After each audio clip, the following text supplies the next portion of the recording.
1905 में Charles Nessler ने एक मशीन बनाई जो परमानेंट वेव करती थी, और ये आविष्कार हुआ लंदन में। तो चार्ल्स नेस्लर ने सबसे पहले मशीन बनाई, लेकिन ये मशीन हीट प्रोड्यूस करती थी। हीट के थ्रू ये बालों को कर्ली बनाता था। ये कोल्ड वेविंग के अंदर नहीं आता था, इसमें हीट यूज करता था। ये पॉपुलर ज्यादा नहीं हुआ क्योंकि इससे बाल बहुत डैमेज होने लगे। लोग फैशन के कारण कुछ दिन करा लेते थे, लेकिन बाद में क्या हुआ, उनके बालों में प्रॉब्लम्स होना स्टार्ट हो गया। इस वजह से उन्होंने इस टेक्निक को अडॉप्ट नहीं किया। ये टेक्निक बाद में फ्लॉप हो गई क्योंकि बहुत ज्यादा हेयर डैमेज हो रहा था लोगों के। तो इसके बाद आई कोल्ड वेविंग। जब ये हीट टेक्निक नहीं चला, लोग इसे करने से कतराने लगे, तो फिर कैलिफोर्निया में पहली बार 1940s में या 39-40s में एक कोल्ड वेविंग को इंट्रोड्यूस किया गया। कोल्ड वेविंग में बिल्कुल भी हीट यूज नहीं होता था, और यह परमानेंट तरीके से हेयर को कर्ल कर देता था, और हेयर भी डैमेज नहीं होते थे, क्योंकि अगर हीट यूज नहीं होगा तो कोई भी डैमेज नहीं होगा। कोल्ड वेविंग को रूम टेम्परेचर पे दिया जाता था, जिसने इसको बनाया उसने इसका एक नाम सोचा कि इसका नाम क्या रखा जाए। क्योंकि ये कोल्ड वेव टेक्निक थी, इसमें कोई भी हीट नहीं यूज किया जाता था, तो उसने सोचा कि इसका नाम होना चाहिए कोल्ड वेविंग। तो इस तरह से पमिंग का नाम कोल्ड वेविंग भी हुआ। अगर आप कोल्ड वेविंग बोलते हो तो लोग समझ जाते हैं कि इसका मतलब है पमिंग। तो बिना हीट के जो टेक्निक आपके बालों को परमानेंटली कर्ल करते हैं उसे कोल्ड वेविंग कहते हैं। कोल्ड वेविंग का एडवांटेज क्या था? Number 1, it is not expensive. ये एक्सपेंसिव बिल्कुल नहीं था, इसका बहुत ही काफी प्राइस लो था।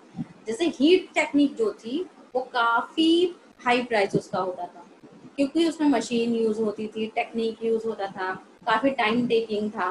लेकिन कोल्ड वेविंग में सिर्फ एक केमिकल से आपके बालों को कर्ल कर लिया जाता था। तो ये कंपेयर्ड ये हीट टेक्निक से काफी सस्ती थी। Number 2, the entire procedure is much faster than heat। जो हीट मेथड था उसमें काफी टाइम लगता था, लेकिन कोल्ड टेक्निक में काफी कम टाइम लगता है, क्योंकि अगर आपको रोलर लगाने बहुत फास्ट आता है तो आपको प्रॉब्लम नहीं होगा, बहुत ही जल्दी ये टेक्निक हो जाएगी। मुझे लगता है 2 से 3 घंटे में आपकी कोल्ड वेविंग का प्रोसीजर हो जाता है। Number 3, it is very comfortable for client. ये क्लाइंट के लिए बहुत कंफर्टेबल है, क्योंकि इसमें कोई हीट यूज नहीं हो रहा है, तो उसको इरिटेशन नहीं होगा। आपने रोलर्स लगाए तब तक आप उसको मैगजीन दे सकते हो, मैगजीन पढ़े, या फिर टीवी दे सकते हैं। अगर आपके उसमें टीवी है, टीवी मोबाइल यूज कर सकता है, मतलब इजीली वो ये पमिंग प्रोसीजर करा सकता है। तो कोल्ड वेविंग बहुत अच्छी टेक्निक है, और आसानी से कम पैसे में होने वाली एक अच्छी टेक्निक है, जिससे बालों को हम परमानेंटली कर्ल कर सकते हैं। अब आते हैं टाइप्स ऑफ पमिंग। पमिंग कितने टाइप की होती है? मेनली पमिंग 2 टाइप की होती है, फिजिकल पमिंग और केमिकल पमिंग। फिजिकल पमिंग में केमिकल यूज नहीं होता है, इसमें किसी भी टाइप का केमिकल यूज नहीं होता। इसमें सिर्फ रोलर्स यूज होते हैं, जो भी रोलर आप यूज करना चाहें, और केमिकल की जगह इसमें यूज होता है सेटिंग लोशन या हेयर जेल। जब आप शैम्पू करते हो अपने बालों पे, तो ये सेटिंग लोशन और हेयर जेल आपके बालों से निकल जाता है, तो आपके बाल पहले जैसे ही हो जाते हैं, कोई भी प्रॉब्लम नहीं होता है। तो ये एक टेम्पोररी टेक्निक है। फिजिकल पमिंग एक टेम्पोररी टेक्निक है जो बालों को कुछ समय के लिए फॉर्म कर देती है या कर्ल कर देती है। अगर आपको किसी पार्टी फंक्शन में जाना है या अपना लुक चेंज करना है 1-2 दिन के लिए, तब आप फिजिकल पमिंग को अपना सकते हैं। Number 2 is chemical perming. Chemical perming को परमानेंट वेविंग भी कहते हैं। परमानेंट क्यों कहते हैं? क्योंकि इसमें एक केमिकल यूज हो रहा है, जो केमिकल हमारे बालों को परमानेंटली कर्ल कर रहा है। इस पमिंग टेक्निक में जो केमिकल यूज होता है, उस केमिकल का नाम है अमोनियम थायोग्लाइकोलेट। इसे आप नोट कर सकते हो, अमोनियम थायोग्लाइकोलेट। ये एक केमिकल है जो आपके बालों पे लगाया जाता है ड्यूरिंग परमानेंट वेविंग, और इसकी स्मेल बहुत स्ट्रॉन्ग होती है। इसके डायरेक्ट स्मेल नहीं करना चाहिए। जब भी आप केमिकल यूज करें तो हमेशा मैन्युफैक्चरर्स का जो डायरेक्शन है उसको आप डेफिनेटली चेक करना चाहिए यूज करने के पहले, क्योंकि ये आपके बालों के स्ट्रक्चर को चेंज कर देता है और ये कोटेक्स लेयर में जाके काम करता है।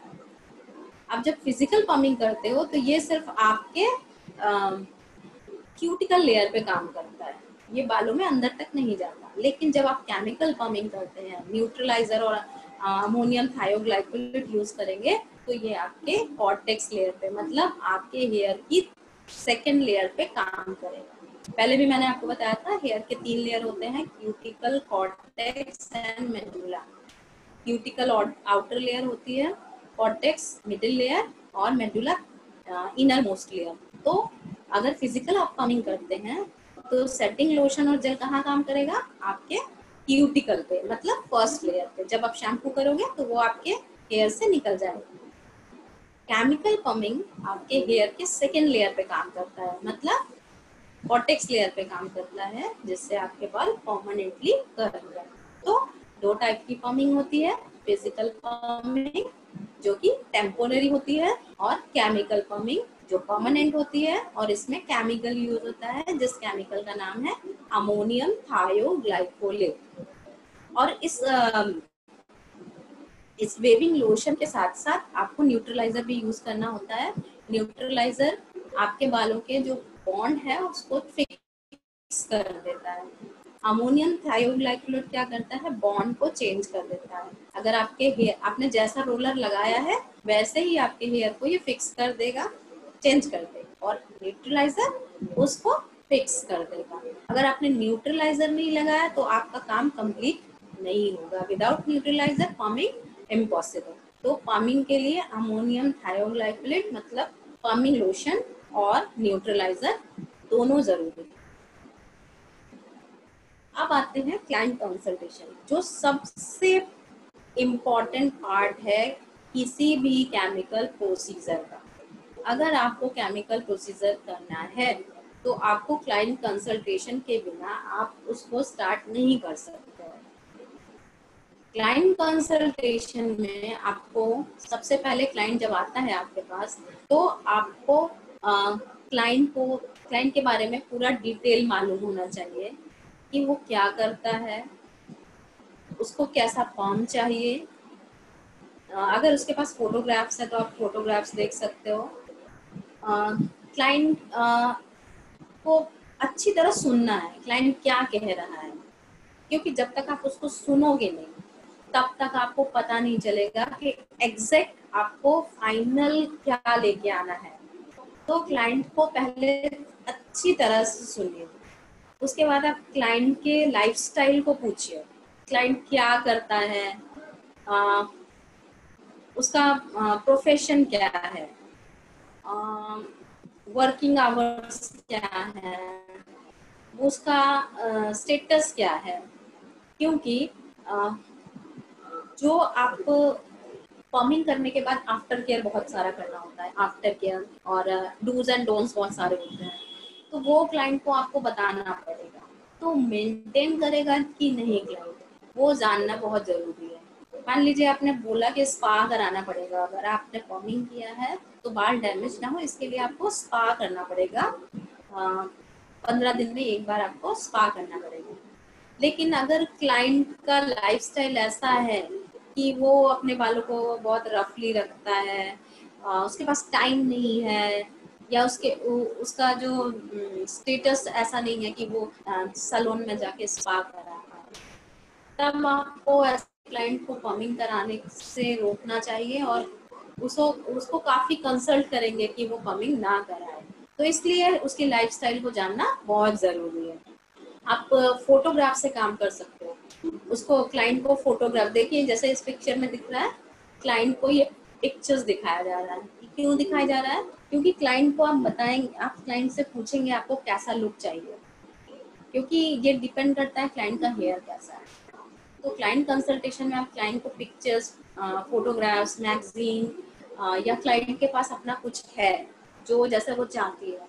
जैसे बहुत सारे लोग अगर कोई भी ट्रीटमेंट कराना चाहते हैं तो वो फिल्म स्टार्स का एग्जाम्पल देते हैं कि मुझे कंगना जैसे बाल चाहिए, मुझे काजोल जैसे ये चाहिए, मुझे करिश्मा जैसा मेकअप चाहिए। तो इस तरह से मतलब वो लोग टीवी में देखकर या फिर सीरियल्स में देख के इंस्पायर होके वो आते हैं वैसा लुक लेने के लिए। तो आप उनको रियलिटी बताएंगे कि वो जो हेयर है, मतलब अगर उसने बोला कि मुझे कंगना जैसे बाल चाहिए, तो कंगना के अगर नेचुरल है तो वो नेचुरल हेयर वैसा बनाने के लिए क्लाइंट के हेयर की कंडीशन करना। तो आपको क्लाइंट को बिल्कुल क्लियर करना है कि आपका जो रिजल्ट आएगा वो ऐसा आएगा, जिससे बाद में क्लाइंट कंप्लेन ना करे। क्लाइंट कंसल्टेशन सबसे इम्पोर्टेंट पार्ट है पमिंग का, क्योंकि उसके बाद अगर रिजल्ट जैसा क्लाइंट को चाहिए वैसा रिजल्ट नहीं आया तो वो सारा ब्लेम आपके और आपके सैलून पर डाल देगा। तो इसलिए क्लाइंट को आप फुल्ली सेटिस्फाइड कीजिए अपनी बातों से कि आपका रिजल्ट ऐसा आएगा जिससे बाद में वो कोई भी प्रॉब्लम क्रिएट ना करे। या इसके बाद आते हैं क्लाइंट रिकॉर्ड कार्ड। जब आप कंसल्टेशन कर लेते हैं, क्लाइंट कंसल्टेशन करने के टाइम पर आप जो जो करते हैं उसको क्लाइंट रिकॉर्ड कार्ड में भरना बहुत जरूरी है। और हो सकता है वो क्लाइंट आपका पुराना हो, तो आपके पास वो रिकॉर्ड कार्ड होने से आप उसका पुराना रिकॉर्ड कार्ड देख सकते हो, आपको फिर से कंसल्ट करने की जरूरत नहीं पड़ेगी। क्लाइंट रिकॉर्ड कार्ड में क्या क्या चीजें होती हैं, अब देखिए। सबसे पहले स्टाइलिस्ट नेम, जो आप काम कर रहे हो तो आपका नाम यहाँ पर आएगा, डेट आएगी जिस डेट पे आप वो काम कर रहे हैं, ऑपरेटर कांटेक्ट, यहाँ पे कांटेक्ट नंबर आएगा आपका, क्लाइंट नेम यहाँ पर आएगा, क्लाइंट का नेम, टेलीफोन नंबर क्लाइंट का, ईमेल आईडी क्लाइंट की, एड्रेस क्लाइंट का। उसके बाद आता है डिस्क्रिप्शन ऑफ हेयर, मतलब जो जो चीजें आपने चेक की हैं वो आपको यहाँ पर लिखना है। जैसे कि हेयर का फॉर्म कैसा है, हाँ, स्ट्रेट है, वेवी है, कर्ली है, मतलब हेयर किस क्वालिटी के हैं, टेक्सचर क्या है, स्ट्रेट है, वेवी है, कर्ली, जो जो है आप उस पर टिक कर देंगे। लेंथ, शॉर्ट है, मीडियम है या लॉन्ग है क्लाइंट का, उस पर टिक करेंगे। टेक्सचर क्या है, कोर्स है, मीडियम है, फाइन है या सॉफ्ट और सिल्की हेयर, जो होगा उसको आप इस पे टिक कर देंगे। या वायरी हेयर है, पोरोसिटी, नॉर्मल पोरोसिटी है, रेसिस्टेंट या वेरी पोरस या मॉडरेटी, क्या है, कैसा हेयर, पोरोसिटी कैसी है, या पोरस हेयर है। कंडीशन, हेयर कंडीशन क्या है, वर्जिन, अगर हेयर में कभी कोई ट्रीटमेंट नहीं हुआ है, कभी कलरिंग नहीं किया है, कभी कोई केमिकल ट्रीटमेंट नहीं किया, तो आप वर्जिन पे टिक करेंगे। और अगर उसने कभी परमानेंट वेविंग कराया है तो आप उसको मेंशन कर देंगे। अब हम डालेंगे परमानेंट वेव। आप कौन सा परमानेंट वेव यूज कर रहे हो यहाँ पे लिखेंगे। प्रीवियस पर्म लेंथ, अगर उसने पहले कभी कराया है तो उस लेंथ का साइज लिखेंगे। स्कैल्प कैसा है, ड्राई स्कैल्प है, एंड्स कैसे हैं, ऑयली हैं, स्कैल्प कैसा है वो लिखेंगे। फिर उसके बाद ब्लीच, उसने ब्लीच किया है या नहीं, यहाँ पर लिखेंगे यस और नो। हाँ, उसके बाद टिंटेड वेव, अगर उसने पहले कलर किया है तो यहाँ पे लिखेंगे कलर कौन सी कंपनी के कलर से उसने कलर किया है। प्रीवियसली वेव्ड वेव, पहले वेविंग कराया है तो कौन से ब्रांड से कराया है, यहाँ पर उस ब्रांड का नाम लिखेंगे। न्यू ग्रोथ, कलर और फॉर्म, पहले न्यू ग्रोथ उसका आया है कि नहीं, कलर करने के बाद न्यू ग्रोथ या पमिंग करने के बाद न्यू ग्रोथ हुआ है कि नहीं, वो यहाँ पे मेंशन करेंगे। Natural colour of hair, client के कलर हेयर कलर कैसा है, उसका नेचुरल हेयर कलर कैसा है, ब्लैक है, डार्क ब्राउन है, लाइट ब्राउन है, यहाँ पर मेंशन करेंगे। स्कैल्प कंडीशन, स्कैल्प कंडीशन यहाँ पे लिखेंगे। अगर फाइन है स्कैल्प कंडीशन तो यहाँ पे फाइन, गुड है तो गुड, अगर आपके हेयर में कोई प्रॉब्लम है तो यहाँ प्रॉब्लम मेंशन कर सकते। Mild mid shaft condition, hair shaft का कंडीशन कैसा है वो आप लिखेंगे। मिड शेफ्ट मीन्स स्कैल्प के बाद जो हेयर होते हैं उसका कंडीशन कैसा है। मिड शेफ्ट कंडीशन को आप टच करके फील करके देख सकते हो कैसा है, यहाँ पर लिखेंगे। गुड है तो गुड, अगर डैमेज है तो damage. And condition, hair ends कैसा है, स्प्लिट एंड्स तो नहीं है, हेयर बहुत ड्राई तो नहीं है, ऑयली तो नहीं है एंड्स पर, वो यहाँ पर मेंशन करना है। कलर लाइन यूज टुडे, आप क्या यूज कर रहे हैं आज, कलर वो लिखेंगे अगर कलर कर रहे हैं तो। प्रीवियसली पॉम सॉल्यूशन यूज्ड, पहले जो पॉम सॉल्यूशन यूज हुआ है उसका नाम लिखेंगे। यहाँ पे कलर लाइन का मतलब होता है आज क्या यूज कर रहे हैं, पमिंग लोशन, उसका नाम लिखेंगे। डायरेक्शन प्लेसमेंट, आपने जो यहाँ पे नंबर ऑफ रोल यूज या rod use, number of rod कितने यूज कर रहे हैं यहाँ पर लिखेंगे। डायरेक्शनल प्लेसमेंट, आपने कैसे डायरेक्शन में लगाया है, single hello, double hello, straight back या ड्रॉप डाउन, किस तरह से प्लेस किया है, और ऑन ऑफ या फिर बेस पे किया है वो भी यहाँ पे लिखना है। फिर है प्रोसेसिंग टाइम, आपने कितना टाइम तक प्रोसेसिंग किया है वो लिखना है। एंड्स पे कितना टाइम दिया है, मिड शेफ्ट पे कितना टाइम दिया है, और इसके बाद स्ट्रेंथ ऑफ सोल्यूशन का स्ट्रेंथ क्या है, ये मेंशन करने की जरूरत नहीं है। एक्चुअली ये होता है, यूज होता है कलर में, ये एक्चुअली कार्ड है कलर और पमिंग दोनों के लिए, तो कुछ पॉइंट्स इसमें कलर के भी दिए हुए हैं, जैसे स्ट्रेंथ ऑफ सॉल्यूशन, ये हेयर कलर से रिलेटेड है तो आप इसको नहीं भरेंगे। और यहाँ पर भी ये मिड शेफ्ट एंड, इसको भी नहीं लिखेंगे, ये भी कलर से रिलेटेड है। तो क्लाइंट रिकॉर्ड कार्ड आप अपनी सेफ्टी के लिए और क्लाइंट की सेफ्टी के लिए भरते हैं। नीचे यहाँ सिग्नेचर भी होना चाहिए एक जगह पे, क्लाइंट का और आपका, दोनों का सिग्नेचर भी आप लोग डाल सकते हैं, जिससे क्लाइंट उसको डिनाई नहीं कर सके।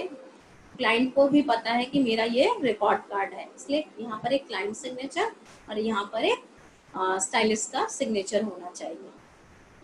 तो client record card I think सबको क्लियर हो गया होगा। ये क्यों बनाते हैं, ये क्लाइंट की हिस्ट्री जानने के लिए, क्लाइंट की करंट कंडीशन हेयर की जानने के लिए हम लोग ये बनाते हैं। और नेक्स्ट टाइम अगर क्लाइंट आया तो आपको फिर से रिकॉर्ड कार्ड नहीं भरना पड़ेगा, आप इसी रिकॉर्ड कार्ड को फॉलो कर सकते हैं। इसलिए रिकॉर्ड कार्ड भरा जाता है हर एक केमिकल प्रोसेस के लिए।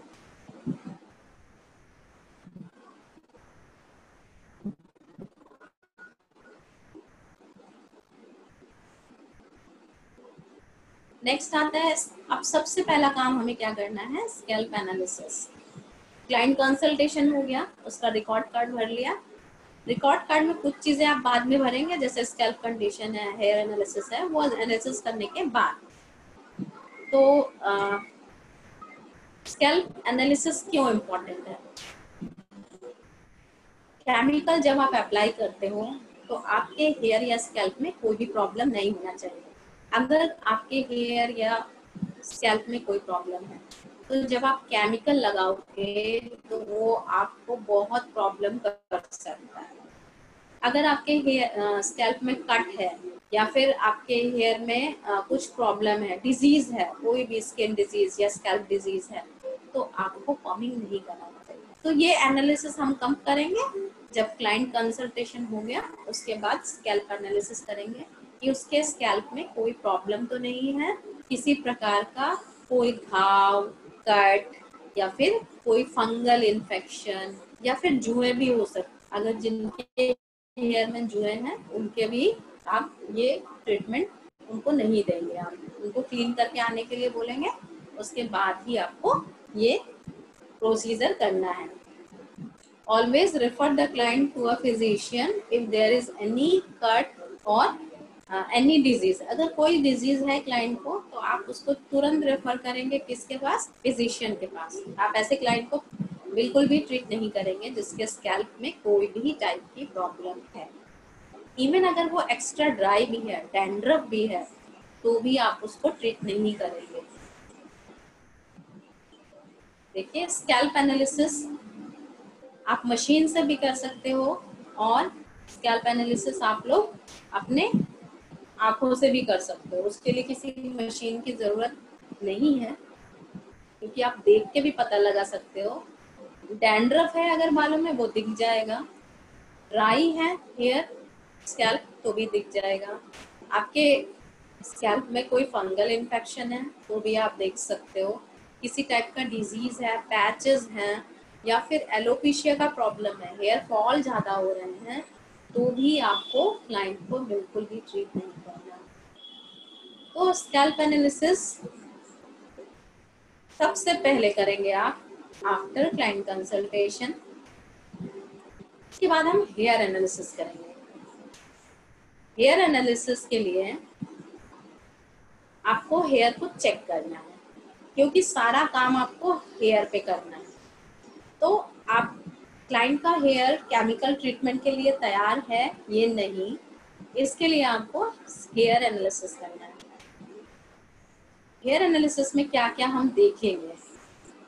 हेयर एनालिसिस में मेनली हम 4 या 5 चीजें चेक करते हैं, जैसे कि hair texture, hair length, hair porosity, hair elasticity. देखिए, सबसे पहले हम चेक करेंगे हेयर टेक्सचर। हेयर टेक्सचर कैसा है? हेयर टेक्सचर को चेक करने के लिए हमें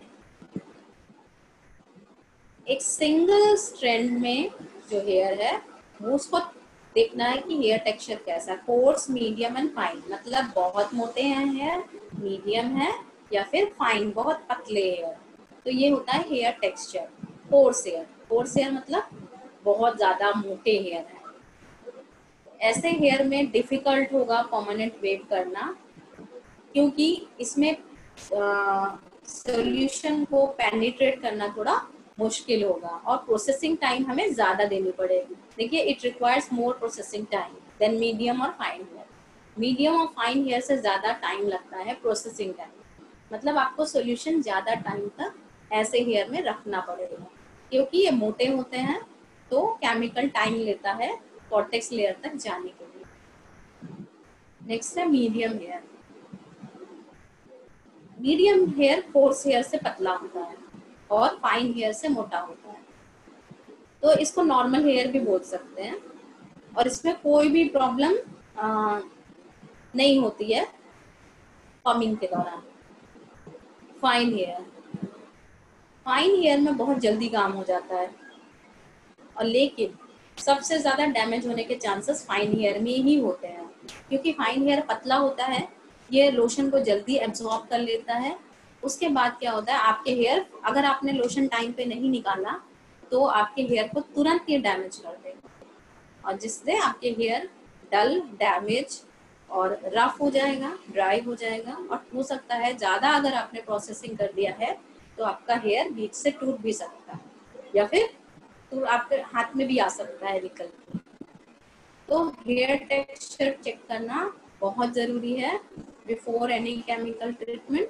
इसमें हम हेयर का टेक्सचर चेक करेंगे, कोर्स है, मीडियम है या फाइन हेयर है। कोर्स मोटे हेयर, मीडियम मीडियम हेयर, और फाइन पतले hair. Hair density, density means होता है 1 इंच स्क्वायर एरिया में। इस पिक्चर में आप देखिए 1 इंच स्क्वायर एरिया में कितने नंबर ऑफ हेयर है। जैसे ये 1 इंच स्क्वायर में 100 हेयर है और किसी के 200 हेयर हैं, तो कौन सा हेयर ज्यादा डेंस होगा? जिसमें 200 हेयर है। क्लियर है? अगर किसी के 50 हेयर है तो क्या होगा? वो थिन डेंसिटी है। डेंसिटी को भी हम 3 कैटेगरी